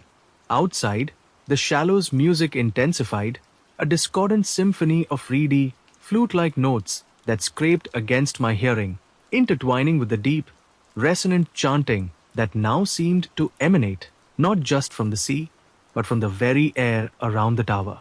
The luminescent patch in the shallows pulsed brighter with each pass of the blue beam, the silhouettes within gaining slightly more definition. Tall, impossibly thin figures with limbs that seemed to bend at too many joints, their heads indistinct masses that turned slowly, collectively, tracking the lighthouse beam. The deep chime, when the beam struck the 3 sisters, was no longer just a vibration. It was a physical force, rattling the lantern room glass, making the metal catwalk hum beneath my feet. It felt less like a note and more like a summons, a call echoing across dimensions. My injured wrist throbbed, a dull counterpoint to the escalating strangeness outside. I kept my good hand firmly on the atomizer, the cool glass a small, tangible anchor in the rising tide of the uncanny. Every instinct screamed at me to do something: change the light sequence, stop the rotation, activate the contingency protocols Arthur had hidden. Sequence K, the umber light targeted at the shallows? But the conditions weren't met. No type 4 debris had manifested tonight. Using it prematurely could be disastrous, could break the rhythm in a way that fully opened the lock. Maintain the rhythm. Maintain the lock. Arthur's words were a desperate mantra. 2:15 a.m. Log entry. My handwriting was barely legible. Anomalies intensifying. Chanting shallows, music continuous. Loud. Deep chime causing structural vibration. Luminescent patch bright. Multiple entities. Approx 15 to 20. Indistinct. Visible within. Rotation nominal. Keeper. Functional. I hesitated over the last word, the lie feeling thin and brittle. As the blue beam completed another sweep, a new sound began. A low, rhythmic thudding. It wasn't coming from the sea or the sky. It was coming from the base of the tower. Thud, thud, thud. Heavy, deliberate impacts against the solid iron of the main entrance door. My blood ran colder still. Something was trying to get in. Not subtly like the creature on the dome, but with brute force. I thought of the gurgling thing I'd dissolved with salt water. Had it survived? Or was this something new? Something drawn by the weakening lock. The intensifying summons? I moved cautiously to the trapdoor leading down the spiral staircase, peering into the darkness below. The thudding resonated up the tower shaft, echoing ominously. Thud, thud, thud. The impacts were growing stronger, faster. Could the old iron door hold? Directive 7. Activation condition. Confirmed structural breach attempt. Was this an attempt? Or just knocking? The protocols were specific, but interpretation felt terrifyingly subjective. Activating the voltaic grid prematurely might be as dangerous as delaying. My gaze flickered towards the radio. Report to Plover, code Delta 7. But Plover's earlier indifference replayed in my mind. Would they offer anything more than another detached acknowledgement? Keeper survival optional. The thudding stopped. Silence, apart from the external chorus of chanting and music. I held my breath, listening. Seconds stretched into a minute. Nothing. Had it given up? Then, a different sound. A high-pitched, metallic screeching, like metal grinding against stone, coming from the walls of the tower itself, somewhere below me. It moved upwards, slowly, circling the tower as it ascended. Something was climbing the outside of the stone tower. I scrambled back up to the lantern room, heart pounding, grabbing the binoculars with my good hand. The blue beam swept across the dark stone walls below the catwalk. Nothing visible, but the screeching continued, closer now, maybe only 30 or 40 feet below the lantern room level. SCRRECH. It paused directly beneath the catwalk on the north side. I backed away from the glass, pressing myself against the lens mechanism again, atomizer held ready. What fresh hell was this? Slowly, something dark and metallic began to rise into view over the edge of the catwalk railing outside. Not a claw or a limb, but a hook. A large, wicked-looking grappling hook, crudely fashioned from rusted metal, attached to a thick, greasy-looking rope that snaked down into the darkness. It secured itself onto the railing with a dull clang. Seconds later, another hook appeared a few feet away. Then another. Then, impossibly, the source of the screeching became clear as something began hauling itself up the ropes. It wasn't one creature, it was several. Small, hunched figures, vaguely simian in shape but covered in matted, dark fur and glistening brine. Their limbs were long and spidery, ending in vicious-looking claws that scraped against the stone as they climbed. Their faces, glimpsed briefly as the blue beam passed, were pinched, rat-like, with multiple rows of needle-sharp teeth and clusters of small, red, hate-filled eyes. They moved with a disturbing, jerky speed, swarming up the ropes towards the lantern room catwalk. Panic threatened to overwhelm me. Directive 7. This was undeniably a breach attempt. My hand went to the hidden switch for the voltaic grid. But the timing, the creatures were still outside. Activating the grid now might do nothing. I needed them inside, or at least making direct contact with a conductive surface linked to the grid, like the catwalk railing perhaps. Just as the first creature reached the level of the catwalk, preparing to haul itself over the railing, the blue beam swept directly over it. Like the thing on the dome, it shrieked and recoiled from the light, momentarily losing its grip, dangling precariously before scrambling back onto the rope. They hated the blue light. The beam continued its sweep. The deep chime sounded. The shallows glowed, the silhouettes within seeming to writhe and reach towards the tower. The chanting swelled. Everything felt connected, orchestrated. Were these climbing creatures another probe? Or were they taking advantage of the distraction, the focused energy of the other anomalies? More hooks slammed onto the railing. More creatures swarmed upwards.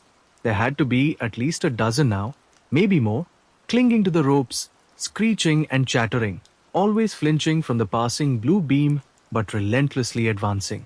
2:58. 3 minutes. 3 minutes until the light changed back to white. The white light that had repelled the dome creature.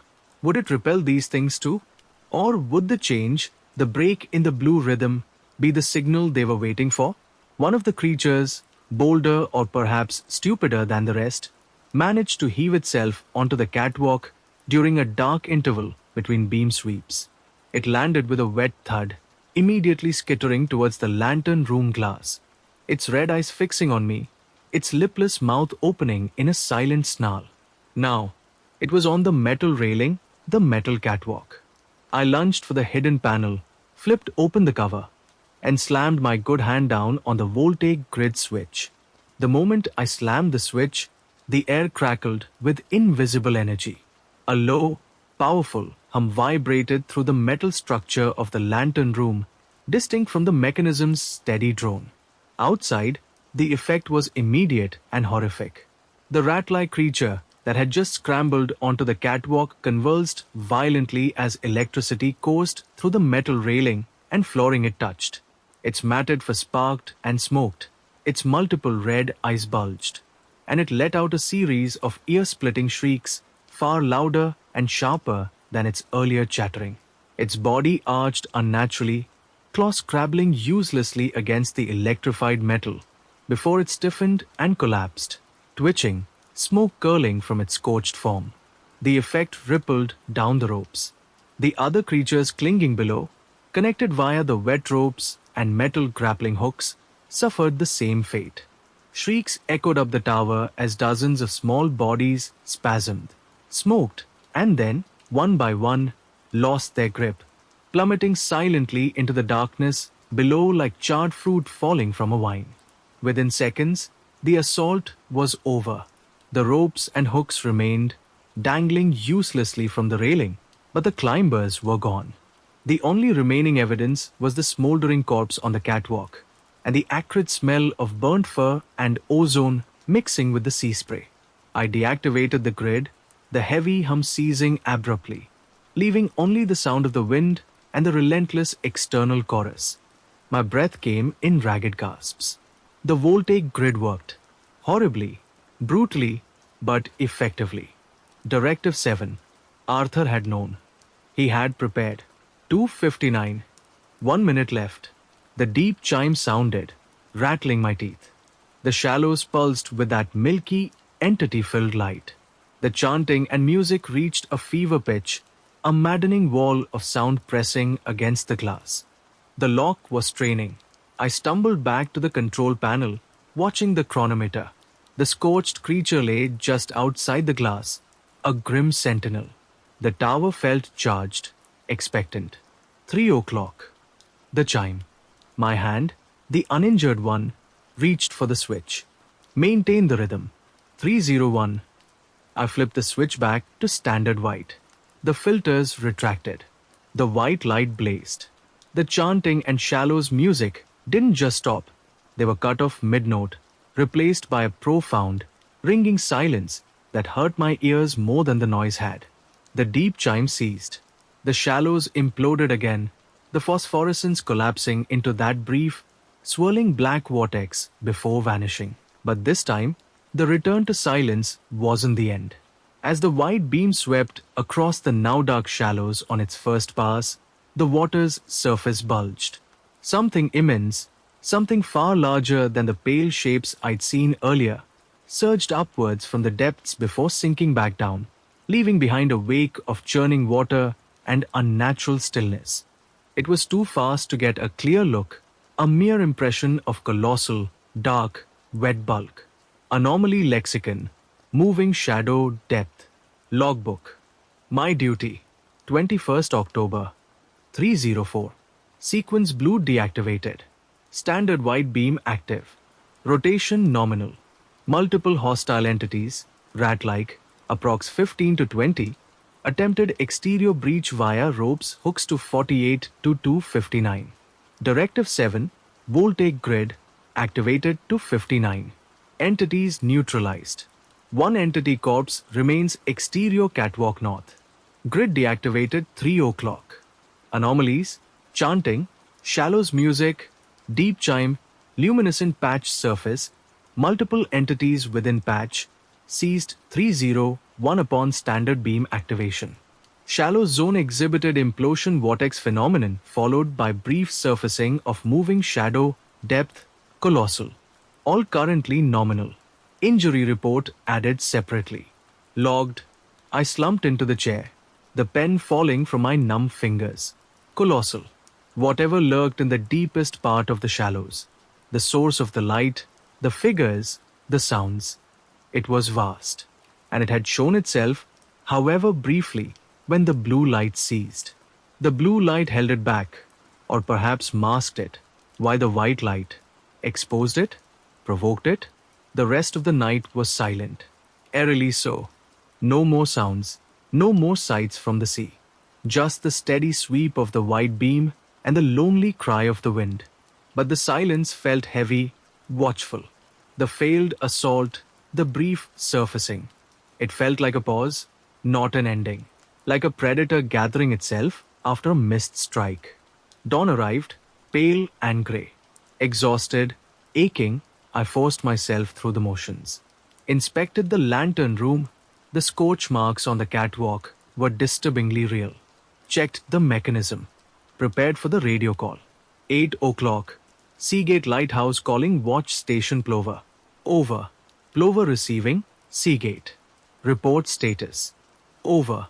Plover, this is Seagate. Light operational. Rotation nominal. Weather overcast. Logged significant hostile entity breach attempt to 48-2301. Directive 7 activated successfully. Entities neutralized. Confirmed moving shadow, depth sighting 303. Keeper functional. Injury sustained previous reporting period unchanged. Requesting advisement on disposal of entity remains, exterior catwalk. Over. The pause from Plover was longer today. Calculating. Assessing. Acknowledged. Seagate. Directive 7 activation logged. Moving shadow depth sighting logged. Regarding remains, negative on disposal. Allow natural elements. Observe and log any changes. Maintain protocols. Plover out. Allow natural elements. Leave that thing rotting just outside the glass. Observe and log. They wanted to study it. The cold detachment was staggering. I was trapped here with the corpse of a nightmare, and their only instruction was to take notes. Frustration gave way to a chilling thought. Plover wasn't just monitoring the lock, they were monitoring the entities. The anomalies weren't just threats to be repelled, they were subjects to be observed. Was Seagate Lighthouse not just a lock, but a laboratory? A containment facility where the keeper was both guard and unwitting research assistant? The implications made my head spin. What was the purpose of it all? Were they trying to understand these things? Communicate with them? Weaponize them? The lack of information was maddening, terrifying. I spent the day in a state of exhausted dread, my injured wrist a constant, throbbing reminder of my precarious situation. I avoided looking at the scorched corpse on the catwalk, focusing instead on routine maintenance, trying to find solace in the familiar rhythm Arthur had established. 15:30. Lens cleaning. Standard solution. As I worked, forcing my splintered arm into awkward positions, I kept glancing at the corpse. It hadn't moved, hadn't changed. Just lay there, a grotesque monument to the night's horrors. The sky remained overcast, the sea a choppy grey. As sunset approached, the familiar anxiety returned, amplified. What would tonight bring? Would the silence continue? Or would the failed assault provoke something worse? The memory of that colossal shadow surging from the shallows haunted me. 18 o'clock. Lamp ignited. Rotation engaged. White beam cut through the gloom. Log entry. Nominal. The vigil began again. The first few hours were unnervingly quiet. No chanting, no music, no chimes even when the beam, still white, passed the three sisters. The sea remained empty, the rocks bare. Even the corpse on the catwalk seemed settled. Then, just before midnight, as I prepared for the transition to sequence blue, I noticed something through the binoculars. Out near the Three Sisters rocks. A light. Small, flickering, intermittent, like a lantern on a boat. My first thought was another distress call, another trick. But this was different. It wasn't hailing me. It wasn't trying to communicate. It just was. A small, lonely light bobbing in the darkness near the forbidden rocks. Anomaly lexicon, ghost light, 2355.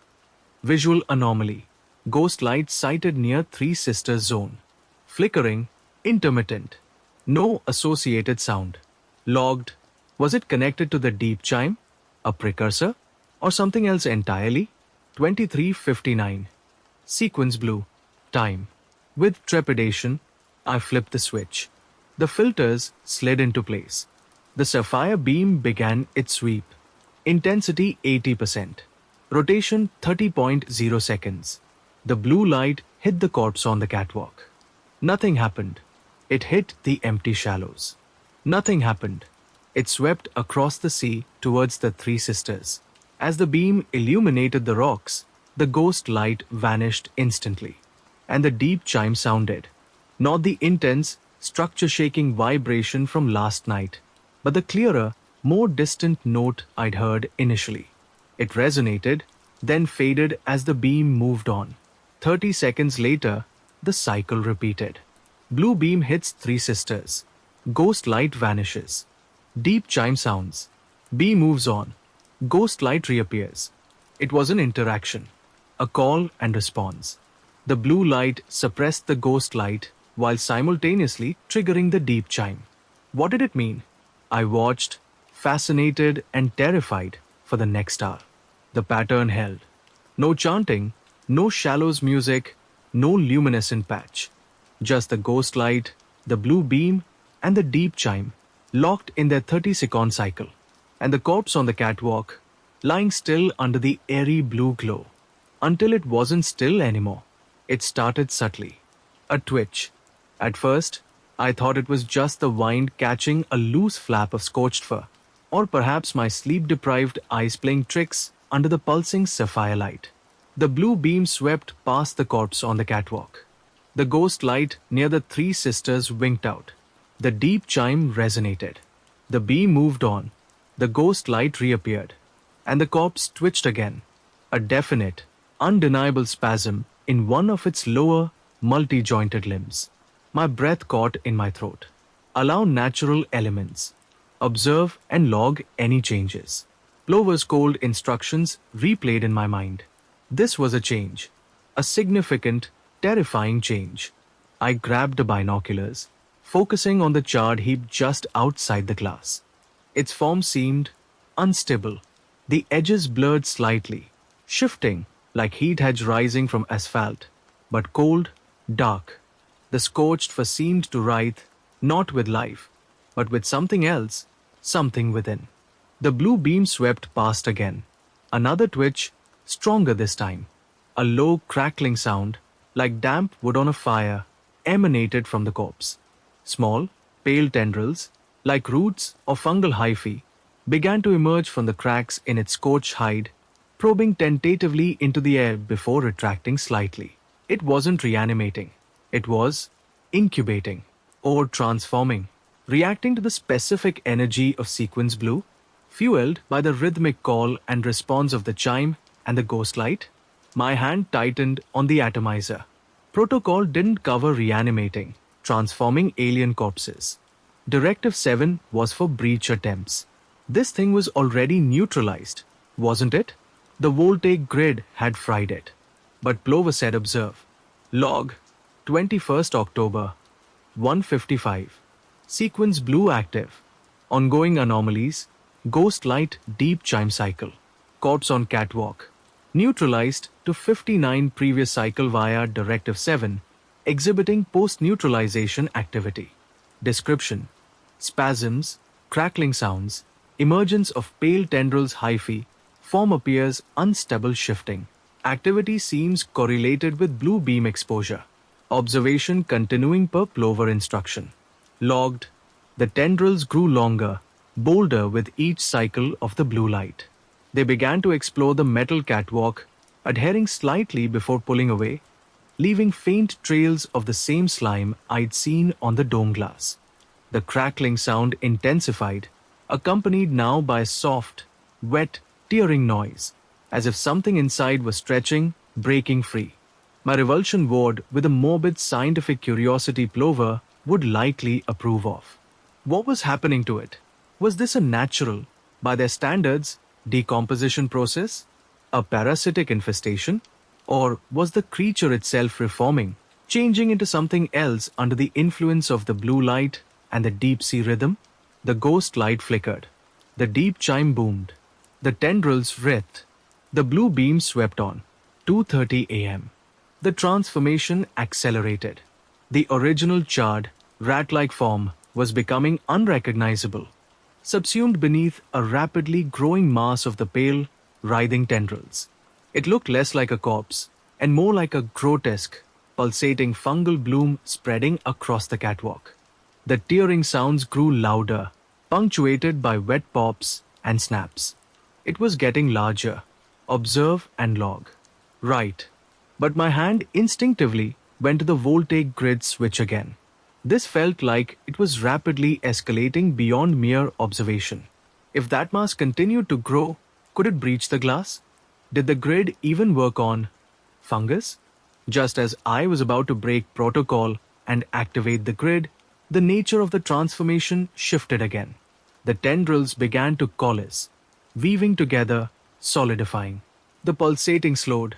The mass contracted slightly, pulling itself into a more defined, albeit still alien, shape.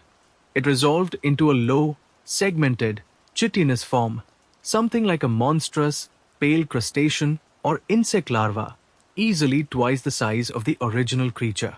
Multiple small, spindly legs twitched beneath its segmented body. Where the head should have been, a cluster of thin, whip-like antennae quivered, testing the air. There were no visible eyes this time. It lay mostly inert after the rapid transformation, occasionally twitching a leg or an antenna, seemingly acclimatizing to its new form. My mind reeled. Had it pupated? Evolved? Was this its life cycle? Induced or accelerated by the lighthouse's specific light frequencies and the energies emanating from the Three Sisters and Shallows? 240. Log entry continued. Corpse transformation complete. Original form subsumed by tendril mass, which has now solidified into new entity. Description: large, ~2x original size, segmented, chitinous, pale, multiple limbs, insectoid crustacean, antennae cluster, no visible eyes. Currently mostly inert on catwalk. Observation continuing. The new creature lay there, occasionally twitching, bathed in the repeating cycle of blue light, ghost light, and deep chime. It seemed content, or perhaps just dormant. Waiting. Waiting for what? The end sequence blew? The final minutes ticked by. I watched the chitinous thing, atomizer in one hand, the other hovering near the grid switch. What would the white light do to this form? Repel it? Destroy it? Or trigger another, perhaps more dangerous? Change? 3 o'clock. The chime. Deep breath. 301. I flipped the switch. Standard white. The filters retracted. The white light blazed. The deep chime cut off. The ghost light remained, now clearly visible near the three sisters even without the blue beam suppression. The intense white light swept across the catwalk, striking the pale, segmented creature. It didn't scream or dissolve like its previous form. It reacted instantly, but differently. Its spindly legs scrabbled against the metal, antennae whipping frantically. It moved with surprising speed, skittering away from the white light, desperately trying to find shadow. Finding none on the exposed catwalk, it scuttled towards the edge, towards the ropes and hooks still dangling from the railing. Without hesitation, it flowed over the railing, gripping a rope with several limbs, and began rapidly descending the side of the tower, disappearing into the darkness below.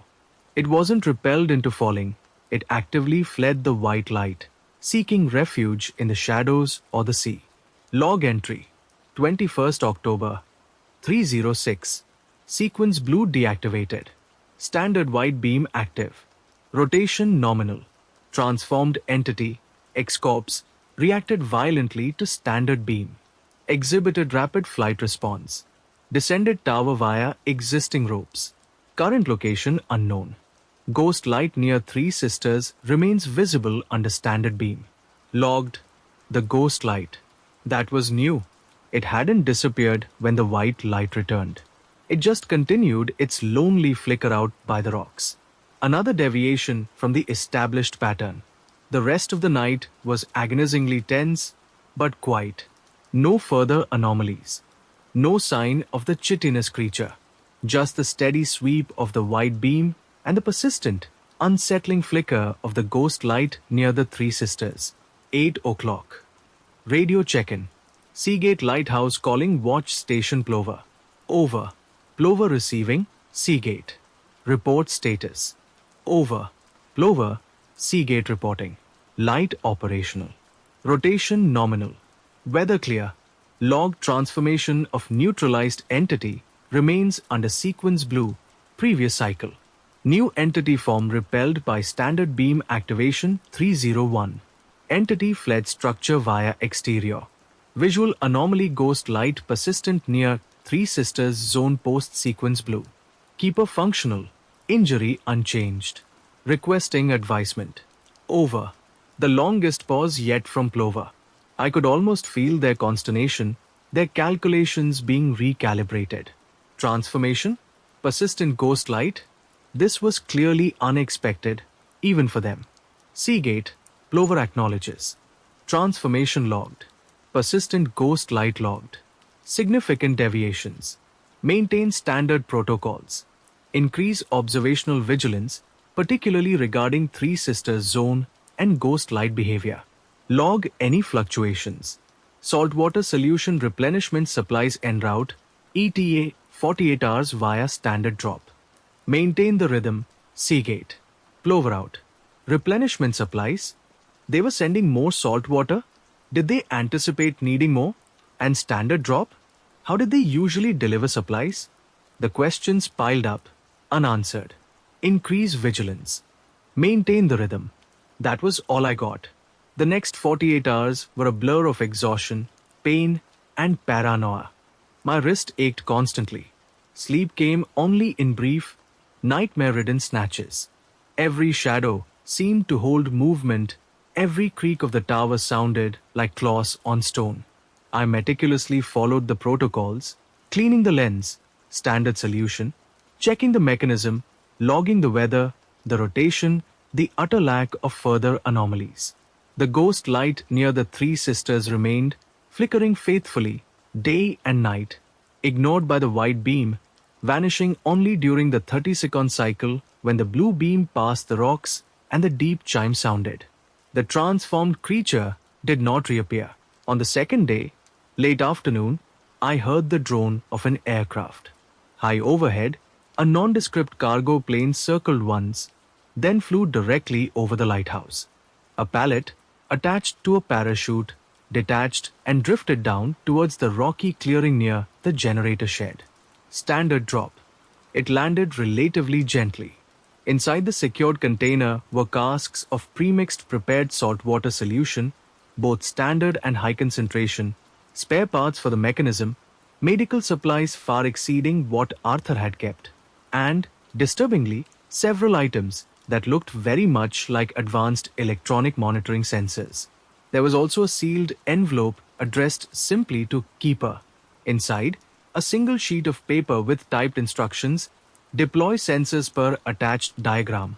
Locations: lantern room interior, catwalk exterior north, base level interior, shallows zone buoy deploy at next low tide. Activate upon deployment. Data transmits directly to Plover. Maintain protocols. They wanted to increase surveillance, not just rely on my logbook anymore. They were worried. And they still weren't telling me why. Deploying Plover's sensors felt like an act of complicity, cementing my role as their unwitting, expendable field agent. The diagram provided was precise, showing exact placements for each device. The lantern room sensor was small, easily tucked away near the mechanism controls. The exterior catwalk sensor, affixed to the north railing near where the creature had transformed, was more robust, clearly designed to withstand the elements. The base level sensor went near the main door, presumably to detect any further breach attempts. Each activated with a soft click and a tiny, barely visible green light, transmitting data directly to Plover. My actions, my observations, were no longer the sole record. I was now under electronic surveillance. The most unsettling deployment was the shallow zone buoy. Low tide wasn't until late afternoon. With my splintered wrist aching, I carefully navigated the treacherous, slick rocks leading down from the lighthouse base to the churning water's edge.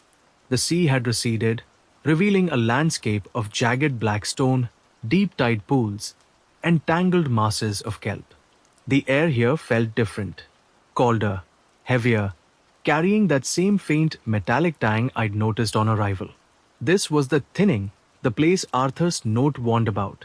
The protocol specified attaching the buoy sensor to a pre-existing anchor point marked on the deployment diagram, an old, rusted iron ring embedded in a large, flat rock near the center of the shallows, now exposed by the retreating tide. As I located the ring, half submerged in a particularly large tide pool, I noticed the rock itself. It wasn't natural. Its surface was too smooth, too regular, and etched with faint, swirling patterns almost entirely eroded by time and tide, reminiscent of the carvings in Arthur's lead line box. Was this part of the lock mechanism? An ancient ward? Securing the buoy, a small, robust device with various sensor nodes, to the ring, I couldn't shake the feeling of being watched.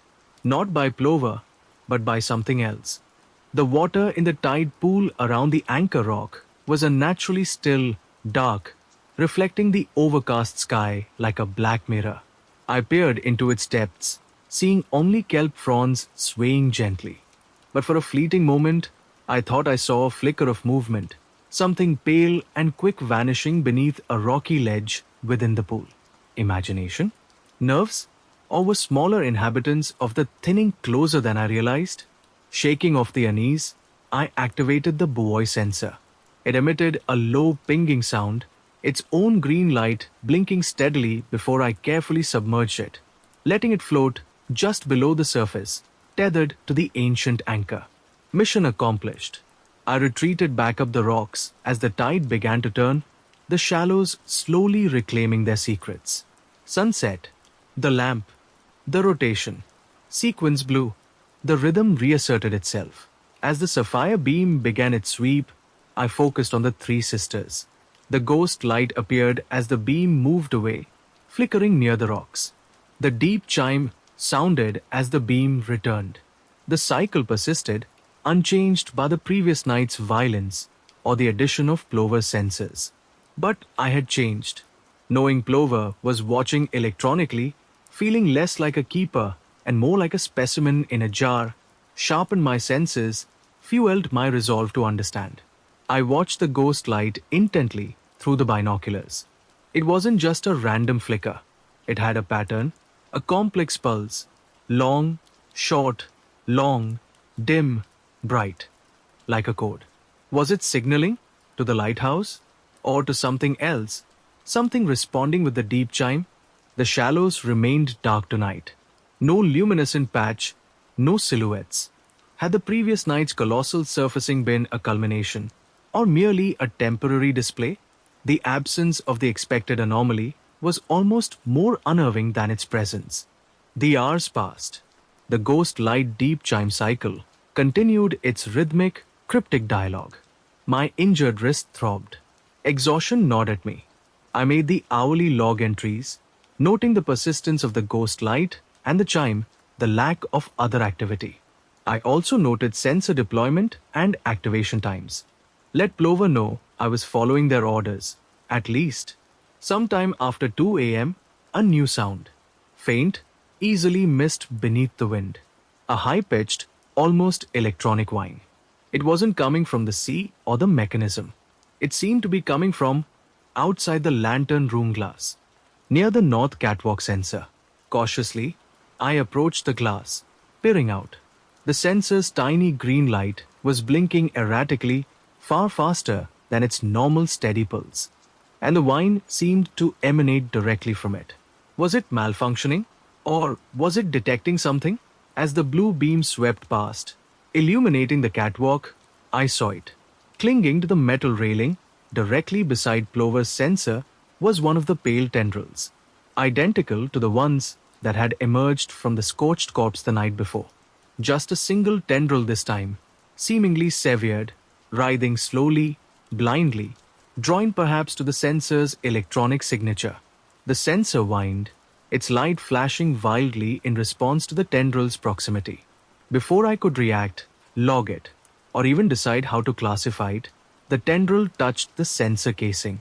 There was a bright blue spark, an audible snap, and the tendril instantly blackened, shriveled, and fell away, dissolving into nothing before it even hit the catwalk floor.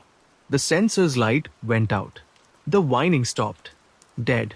Plover's brand new sensor, neutralized by a residual fragment of whatever life cycle I had interrupted. Log entry. My good hand felt numb. 22nd October, 2:18. Sequence blue active. Exterior catwalk sensor, north, emitted high-frequency whine, indicator light flashing erratically.